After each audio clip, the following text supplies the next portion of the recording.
owning a beach house is something that many people can only dream of. In parts of the Senegalese coastline, however, this privilege is turning into a nightmare. Mao Puini lives in Bao area with his family. Like most of his neighbors, the 49-year-old fisherman has lived here since he was born.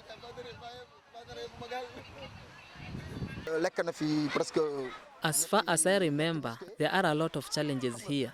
The sea has been progressing and has now absorbed more than 3 mosques here, and the house where I was born in is very far away in the sea. The sea has now taken like 300 meters from the villages. 3/4 of the population of Senegal live near the coast, which is the country's most important economic region.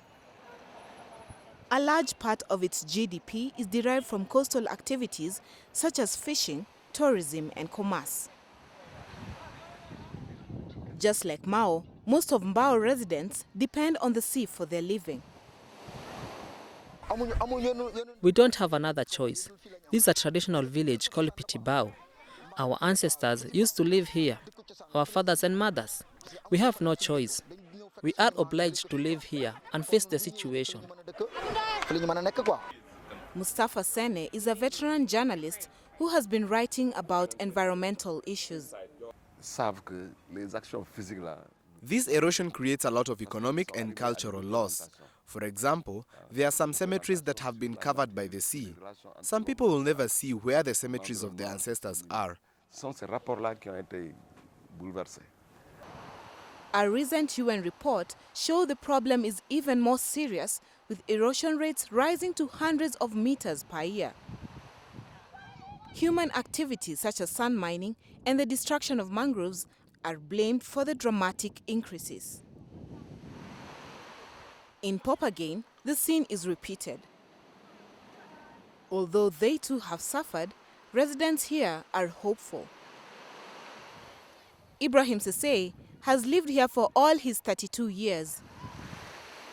The wall I can see has really helped us. If it were not for the wall, even the mountain over there would have fallen and the house too. When they were building the wall, they even tried to rebuild the small house near the wall. It was built by the previous government. This solution is buying time for him and others who say they are not able to relocate.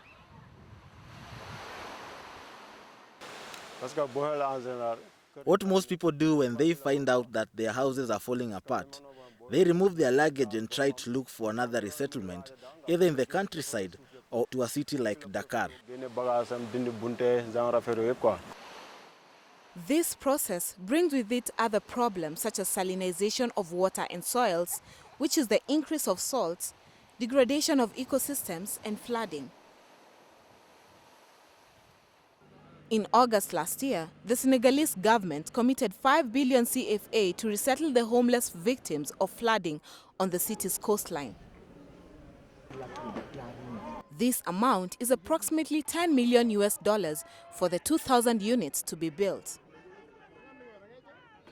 The government has not yet intervened in Mao's situation.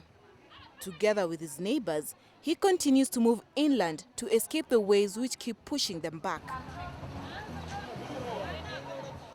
He hopes that he will get a more permanent solution so that his children can enjoy their coastal heritage.